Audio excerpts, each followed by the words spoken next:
2026 T20 உலக கோப்பையின் super 8 சுற்று மற்றும் அதன் ப்ரீ-சீடிங் சர்ச்சைகள் குறித்த விரைவான பார்வை இதோ.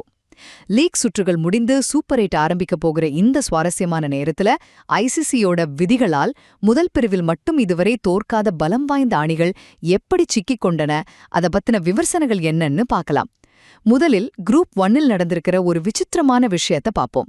இந்த பிரிவில் இருக்கிற இந்தியா, வெஸ்ட் இண்டீஸ், தென்னாப்பிரிக்கா அப்புறம் ஜிம்பாப்வே ஆகிய 4 அணிகளுமே அவங்கவங்க லீக் பிரிவில் முதலிடம் பிடிச்சவங்க. சுவாரஸ்யமான விஷயம் என்னன்னா, இந்த 4மே இதுவரைக்கும் ஒரு மேட்ச்ல கூட தோற்காத செம்ம பலமான அணிகள். இரண்டாவதாக, இந்த குழப்பம் எப்படி வந்ததுன்னு கேக்குறீங்களா? இதுக்கு காரணமே ப்ரீ-சீடிங் அப்படிங்கிற ஒரு விதிதாங்க. உலகக்கோப்பை தொடங்கிறதுக்கு முன்னவே ஐசிசி ரேங்கிங் அடிப்படையில் முதல் 8 அணிகளுக்கு சூப்பர் 8 சுற்றில் இடங்கள் முன்கூட்டியே ஒதுக்கப்பட்டுடுச்சு. அதனால லீக் சுற்றில் ஒரு அணி முதல் அல்லது 2வது இடம் பிடிச்சா கூட இந்த சூப்பர் 8 பிரிவை அது எந்த வகையிலும் மாத்தாது.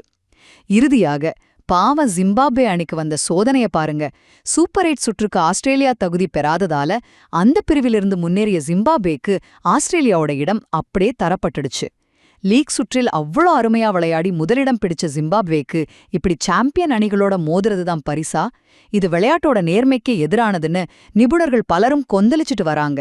ரசிகர்கள் முன்கூட்டியே போட்டிகளை தெரிஞ்சுக்கணும்னு கொண்டுவரப்பட்ட இந்த திட்டம் இப்ப சிறப்பா விளையாடிய அணிகளுக்கே ஒரு பெரிய தலைவலியா மாறிடுச்சு. உலக நடப்புகளை உடனுக்குடன் அறிந்திட News 21 தமிழோடு இணைந்திருங்கள்.